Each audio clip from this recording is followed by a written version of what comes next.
El frío se colaba por las paredes de adobe esa mañana. Un frío que se pegaba a los huesos incluso después de que el fuego de la chimenea se había apagado. Me puse un suéter de lana y me senté a la mesa de la cocina. La misma que compré de segunda mano en 1994, cuando Marisol era apenas una bebita. La superficie está marcada por rayones de proyectos escolares. Y el borde desgastado, donde una vez talló sus iniciales, crié a Marisol en esta casa, cuarto por cuarto, peso por peso, 30 años de turnos dobles en el Hospital Regional de San Miguel, codificando expedientes hasta que los ojos se me nublaban, regresando a casa para recalentar frijoles con arroz y aún encontrando fuerzas para ayudarla con sus palabras de ortografía. Cada sacrificio quedó registrado en mis libretas, cheques de renta, uniformes escolares, frenos de un ortodoncista en el centro de la ciudad. Guardaba recibos como otras mujeres guardan joyas, doblados con cuidado, en sobres etiquetados por años. El suru en el patio contaba su propia historia. 15 años, confiable, nunca me dejó tirada. A Marisol le avergonzaba, siempre pidiéndome que lo cambiara cuando sus amigas llegaban en camionetas relucientes.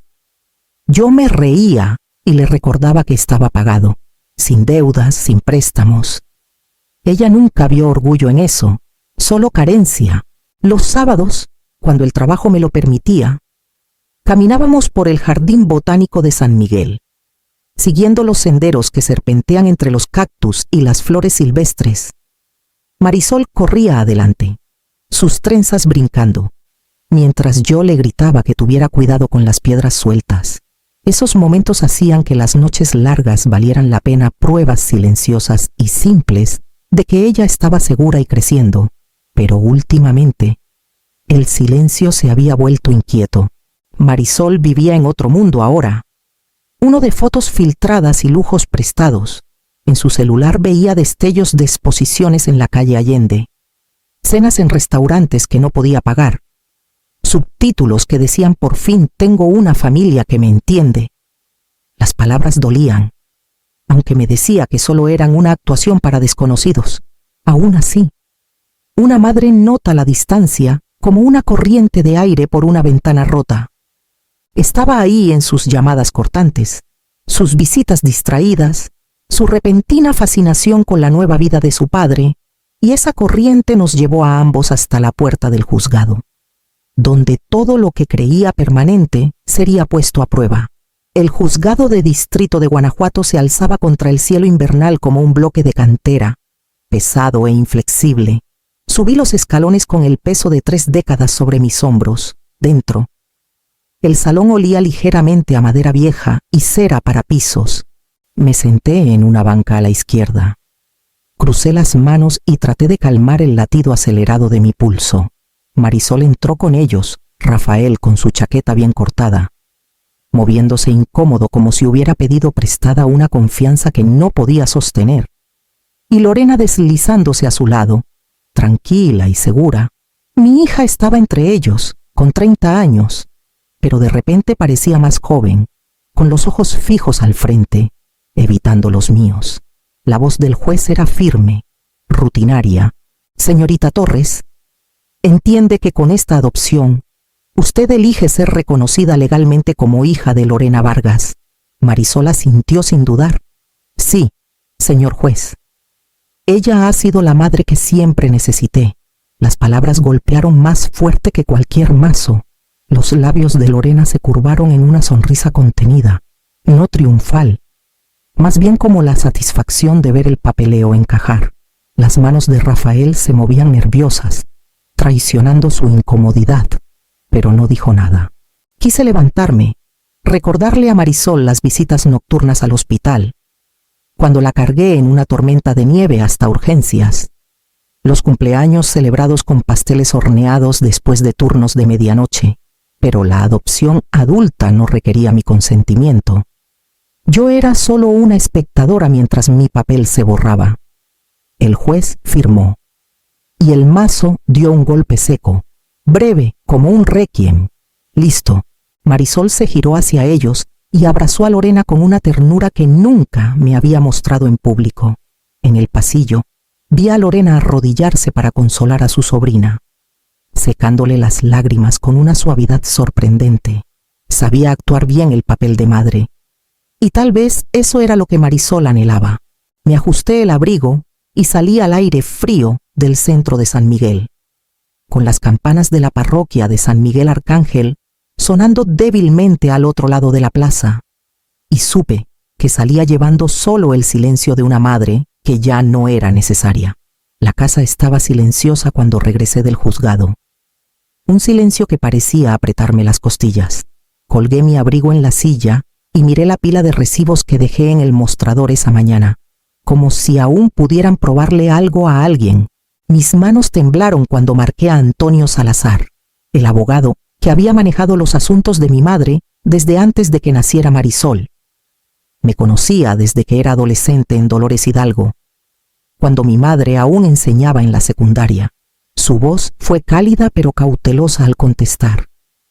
Le conté todo cómo Marisol estuvo en el juzgado, cómo el mazo del juez borró 30 inviernos. Antonio escuchó y luego suspiró. Isabel, tu madre lo previó, nunca confió en Rafael, y le preocupaba qué pasaría si otros intentaban influir en Marisol. Me pidió que sacara la carpeta del fideicomiso del armario. La puse en la mesa. El cuero, desgastado por el tiempo. Página 18. Me indicó. Mis ojos recorrieron la cláusula. Las palabras precisas y frías. Si el beneficiario deja de ser hijo legal de Isabel Torres, por adopción o terminación de derechos parentales, su interés caduca y el corpus revierte a Isabel Torres. Lo leí 2 veces, sin creerlo del todo. Entonces se acabó. ¿El fideicomiso era para ella? Ya no, dijo Antonio. Legalmente. Marisol renunció a sus derechos al aceptar la adopción. Guadalupe Morales en el banco lo confirmó esta mañana. Los documentos están en regla. Todo blindado. Los 2 millones de pesos son tuyos. El número pesaba en mi pecho. Durante años estiré el dinero para comida. Remendé zapatos y conté centavos para mantener vivos sus sueños. Ahora, la fortuna destinada a su educación, su futuro, regresaba a mí, intacta. Cerré la carpeta, mirando las iniciales grabadas del nombre de mi madre. Su previsión había sido más aguda que mi esperanza. Lo que Marisol pensó que era una victoria, le costó todo lo que alguna vez creyó que la esperaba. Y mientras el sol se ponía detrás de las montañas de la Sierra Madre, me di cuenta de que esta herencia no era un rescate, sino una llamada a enfrentar lo que se había roto. Hacía años que no tocaba la vieja MacBook. Estaba acumulando polvo en el fondo del closet, bajo carpetas de impuestos y programas de coro que guardé de los días de secundaria de Marisol. La abrí por costumbre más que por intención, esperando solo una batería muerta. Para mi sorpresa, la pantalla cobró vida y con ella, un torrente de ventanas sincronizándose con iCloud. Su iCloud. Por un largo momento, solo miré los mensajes desplegándose en la pantalla, chats grupales con Rafael y Lorena que se remontaban años atrás. Desplacé lentamente, como si apresurarme haría las palabras menos afiladas. Mamá siempre es tan tacaña, escribió Marisol. Juro que quiere más a sus libretas que a mí. Qué vergüenza que siga manejando ese carro. Cada frase cortaba más profundo que la anterior. Las respuestas de Lorena eran suaves, afirmativas. Te mereces algo mejor, pequeña. Una madre que quiera verte brillar. Rafael rara vez contribuía. Salvo por emojis a medias o un rápido «Lorena tiene razón». Su silencio pesaba casi más que las palabras de Lorena. Era el silencio de un hombre que no contradecía a nadie, menos a su esposa. Vi fotos incrustadas en los chats Marisol, en la ópera de San Miguel, con vestidos que Lorena había elegido. Cenando en restaurantes de la calle Hidalgo, con platillos que costaban más que mis compras semanales. Los comentarios debajo retorcían el cuchillo. Por fin parte de una familia de verdad, escribió. La vergüenza que sentí no era solo mía. También reconocí la suya, tejida entre las líneas. Vergüenza del tsuru. Vergüenza de la ropa de segunda mano, de los almuerzos en bolsas reutilizadas. Vergüenza de que, sin importar cuántas veces le dije que la estabilidad era riqueza, ella solo veía lo que otros tenían y nosotros no. Cerré la laptop lentamente, con las manos frías. La historia de su infancia había sido reescrita y yo era la villana tacaña. La verdad de las noches sin dormir y los sacrificios no importaba. No cuando podía ser editada en algo más pequeño, pero mientras estaba en mi oficina, supe que el silencio solo dejaría que esa versión permaneciera, y así comencé a pensar qué verdad podría aún poner en el registro. A la mañana siguiente de leer esos mensajes, volví a llamar a Antonio. Mi voz era firme, pero él debió notar la crudeza debajo, porque no perdió tiempo. Isabel. Pondré a mi investigador tras el historial de Lorena. Si esta adopción fue por dinero, lo veremos en blanco y negro. Por la tarde. Llegaron los primeros documentos por fax, gravámenes del Código de Comercio Uniforme contra Lorena en Querétaro. 3 prestamistas distintos, cada uno acechando como buitres. Los acreedores habían asegurado lo que pudieron: equipo, inventario, incluso el título de su coche. Hojeé las páginas lentamente. Cada gravamen como un corte de papel. Pequeños por sí solos, pero juntos me dejaron sangrando. La siguiente llamada fue a José Ramírez, un nombre que no había pensado en años. Había sido socio de Rafael en Guadalajara, antes del divorcio y el largo silencio. La voz de José era áspera, más vieja, pero aún aguda. Isabel, no me sorprende tu llamada. Lorena lleva mucho tiempo jugando este juego. Me envió correos de años atrás, donde Lorena guiaba a un empleado a través de un reclamo de seguro inflado tras un accidente fingido en un almacén. El tono era confiado, practicado. El fraude no era un accidente, era su idioma. Imprimí los documentos, los apilé en la mesa de la cocina y miré el montón. La historia ahora era más clara: las deudas de Lorena, su historial, su hambre por dinero fácil. La adopción no había sido por pertenencia o sanación, fue una transacción, una forma de desbloquear el fideicomiso que ella creía que Marisol controlaba. Y aún así, la claridad no me consoló. Hizo el dolor más agudo, porque entre cada motivo, cada fraude, estaba la elección de mi hija.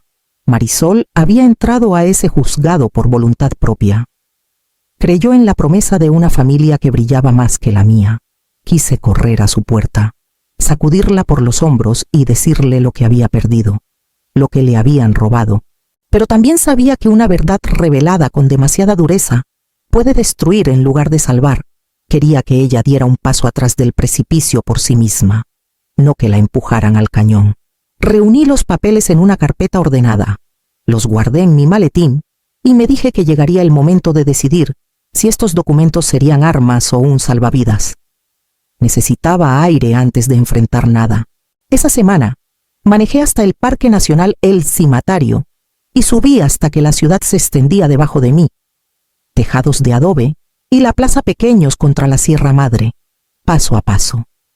Mi enojo se transformó en algo más firme.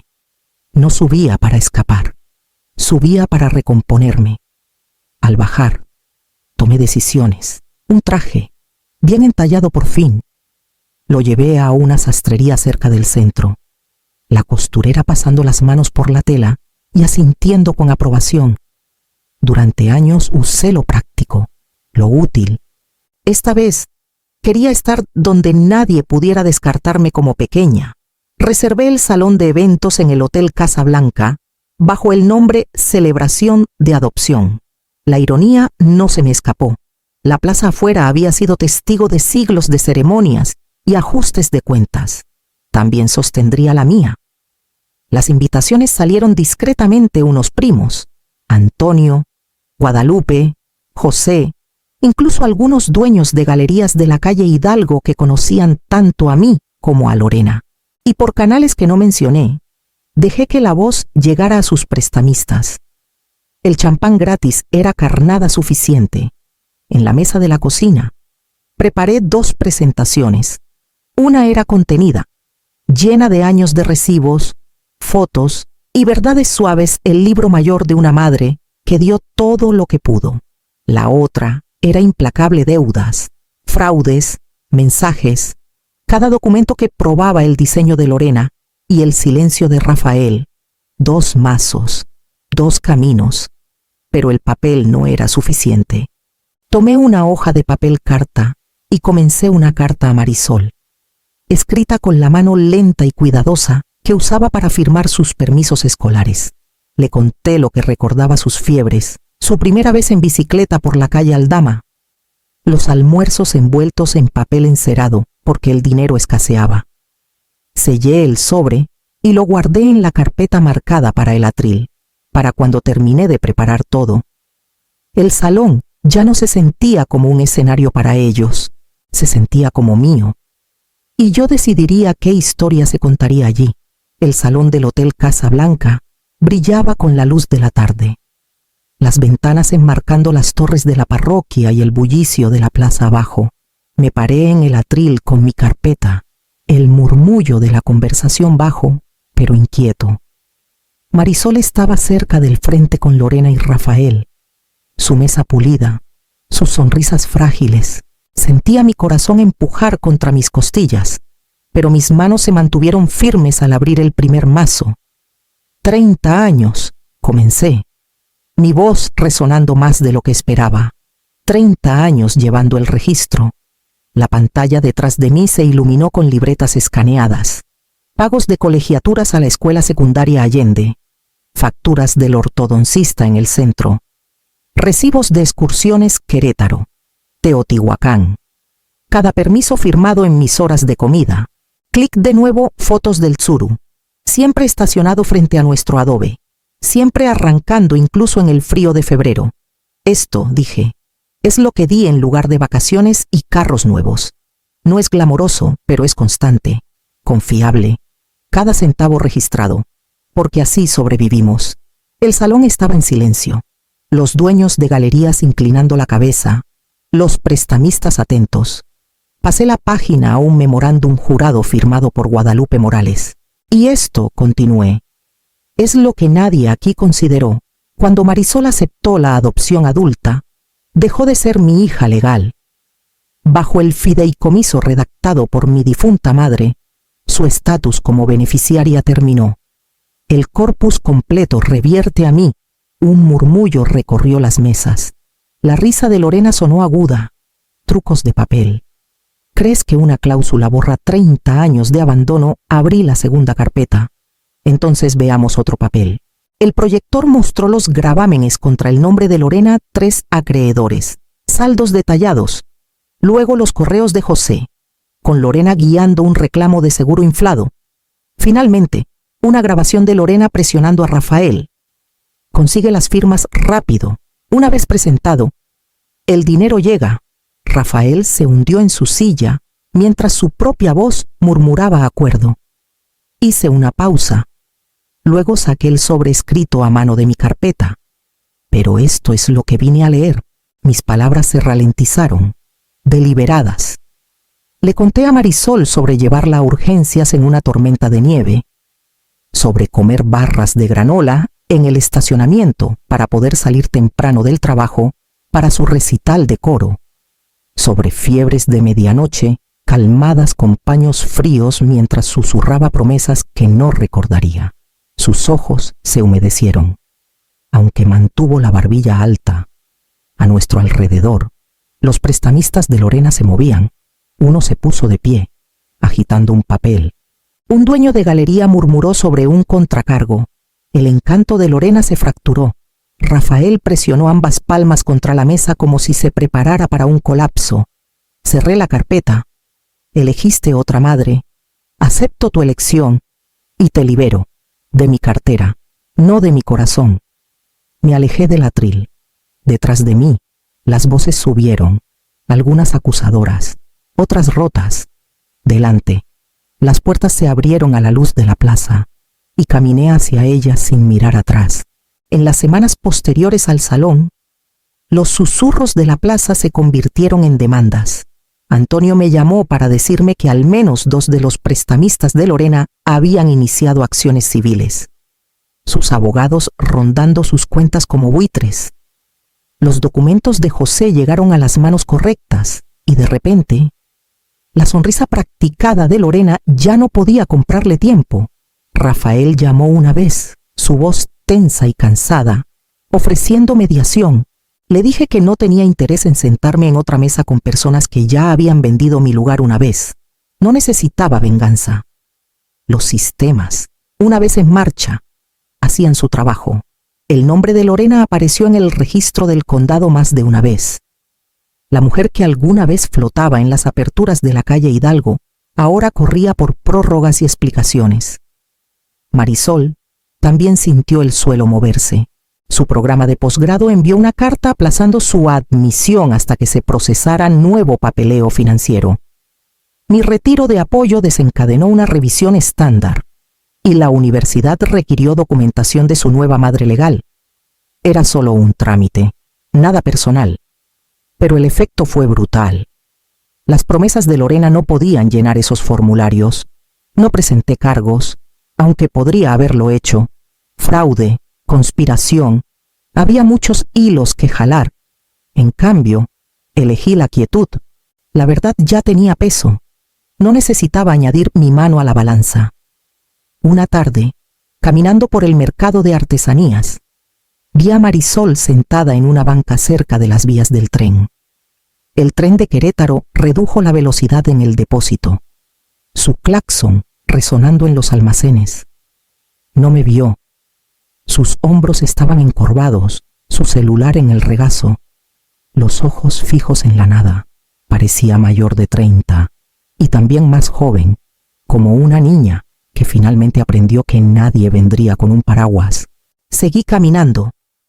Algunas lecciones no se enseñan con palabras, llegan solo en el silencio, y fue en ese silencio que supe que ella o se rompería o comenzaría a llevarse de manera diferente.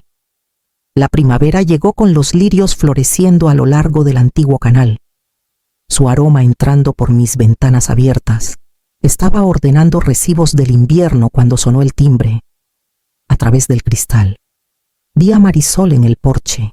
Estaba más delgada, el cabello recogido sin adornos, los ojos sobrios como no los había visto desde su adolescencia. Sostenía una carpeta contra su pecho.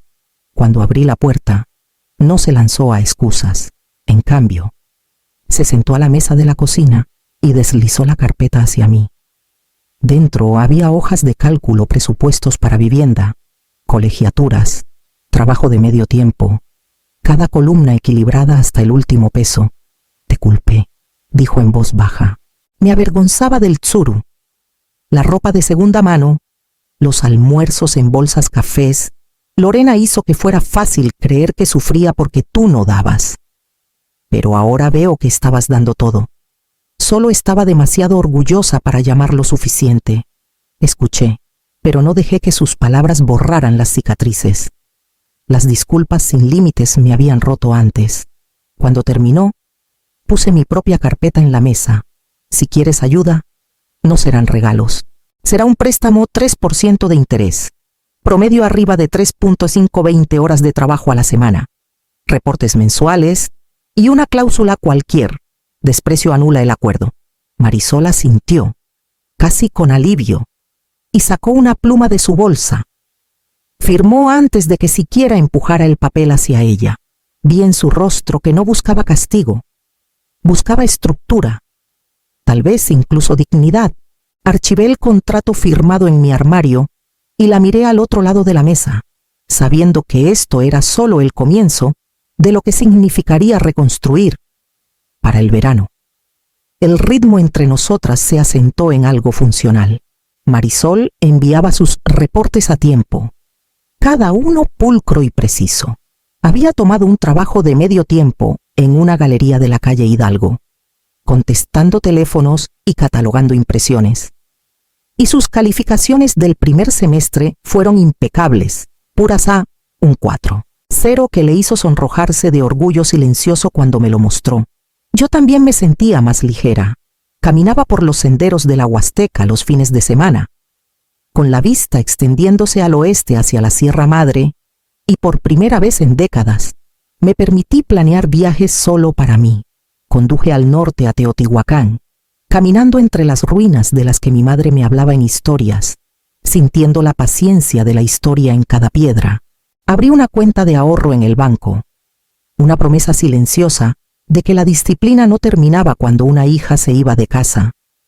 Y una cálida mañana de julio, cambié el Tsuru por un híbrido sensato. El tipo de elección que aún llevaba mi nombre, pero no se disculpaba por ser práctica. El fideicomiso estaba invertido, constante como el sol en las paredes de adobe. Lo que ahora pasaba no era dinero, era orden, responsabilidad, verdad.